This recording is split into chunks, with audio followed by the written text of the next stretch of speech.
कब्ज को जैसे हिंदी में कोष्ठबद्धता बोला जाता है। कब्ज सामान्य तौर पर उर्दू का शब्द है। कब्ज का मतलब कब्जा कर लेना। हिंदी में कोष्ठबद्धता और अंग्रेजी में इसको कॉन्स्टिपेशन बोला जाता है। मुख्य कारण क्या क्या होते हैं, इसके लक्षण क्या क्या आते हैं, इसके कॉम्प्लिकेशन क्या क्या हो सकते हैं कि अगर ये है तो ये कौन सी बीमारियां और करा सकती है, और इसको अगर जड़ से ख़त्म करना है कब्ज को, तो कब्ज को ख़त्म करने के लिए आपको किन किन बातों पर विशेष ध्यान रखना पड़ेगा, ये सारा समझने की बात है।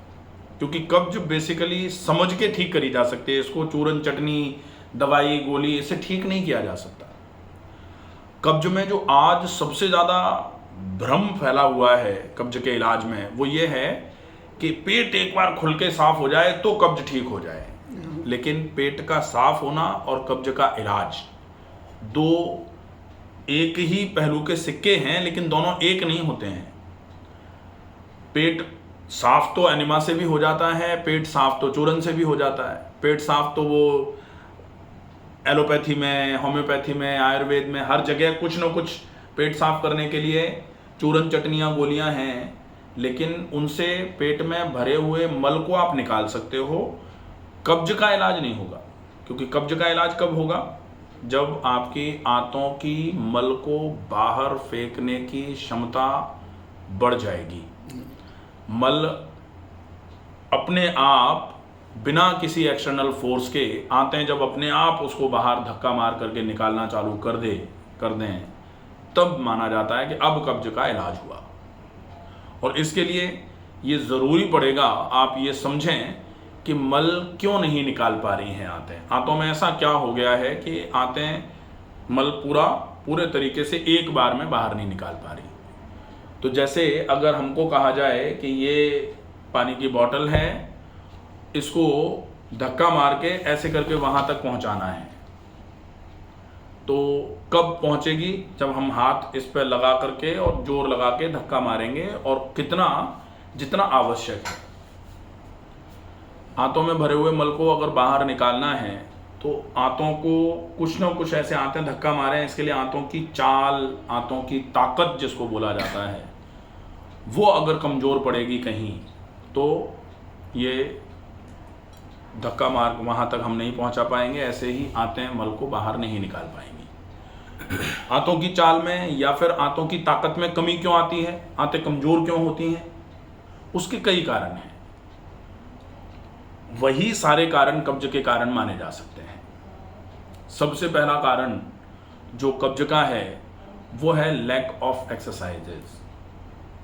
कब्ज तब ज़्यादा होती है जब व्यायाम की कमी होती है। अगर शरीर में व्यायाम नहीं हो रहा है, आंतों पर खून की चाल नहीं बढ़ रही है, तो कब्ज होने के लिए सबसे ज़्यादा प्रोन हो जाता है शरीर। दूसरे नंबर पर कब्ज का एक कारण होता है पानी की कमी। अगर हम पर्याप्त मात्रा में पानी नहीं पिएंगे तो पानी की कमी की वजह से मल धीरे धीरे करके हार्ड होना चालू हो जाता है, और हार्ड स्टूल, हार्ड मल जो है वो धीरे धीरे करके नीचे की तरफ उतरेगा और थोड़ा रगड़ते हुए नीचे की तरफ जाएगा, तो मूवमेंट जो है वो थोड़ा स्लो हो जाएगा। तो लैक ऑफ वाटर इनटेक, पानी की कमी तो नहीं रही कभी, पानी की कमी नहीं रही। अब हम तीसरी चीज पे आते हैं। सख्त मल भी नहीं आया कभी भी, सख्त मल नहीं आया। अब हम तीसरी चीज पे जा रहे हैं, और वो तीसरी चीज है फाइबर की कमी, खुज्जा युक्त, रेसे युक्त भोजन। तो रेसे युक्त भोजन का मतलब होता है कि आप सलाद खा रहे हैं, आप सब्जियां, हरी सब्जियां खा रहे हैं, आप फल ज़्यादा खा रहे हैं, तो उसमें खुज्जा ज़्यादा पहुंचता है, रेसा ज़्यादा पहुंचता है, और वो फाइबर जो है वो पहुंचने का काम करता है। जैसे होता है ना कि फर वाला कपड़ा लेके अगर गाड़ी पहुंचो और आप ऐसे ही किसी कपड़े से या पेपर से गाड़ी पहुंचो, तो फर वाले कपड़े से अच्छे से, क्योंकि उसमें बहुत सारे रेसे से हैं ना, तो उससे पूरा अच्छे से पुछ जाता है। तो रेसा जब ज़्यादा होता है खाने में, अब रेसे दो प्रकार के होते हैं, एक सॉल्युबल फाइबर्स, एक इनसॉल्युबल फाइबर्स। सॉल्युबल फाइबर मतलब फ्रूट फाइबर, जो फलों का रेसा होता है, वो रेसा तो है लेकिन डाइजेस्ट भी हो जाए, पेट को भारी भी नहीं करेगा, पेट नरम भी रहेगा, गैस वैस भी नहीं बनाएगा, आराम से काम चल जाएगा। लेकिन अगर इंसॉल्युबल फाइबर लेते हैं तो कभी कभी पेट में गैस बना देता है। जैसे सलाद खा लो, जैसे सब्जी ज़्यादा कच्ची खा लो, तो वो क्या होगा, वो पेट में थोड़ी गैस बनाएगा, लेकिन वो पेट साफ कराने के लिए अच्छा है। ठीक है, तो उसकी अगर कमी होगी तो भी कब्ज हो जाएगी।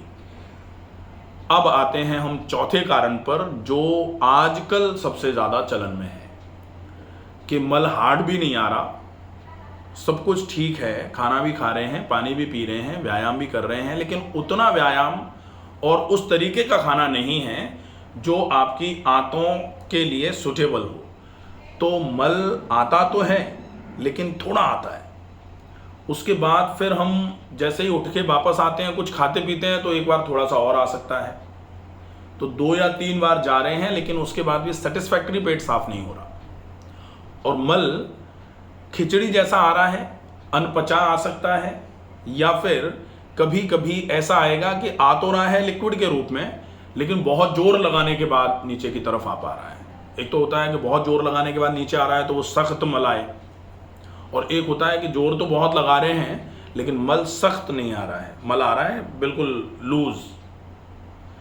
अब लूज है तो वो अपने आप क्यों नहीं आ पा रहा भाई, तो फिर उसको ट्रैवल करने में तो दिक्कत ही नहीं आनी चाहिए।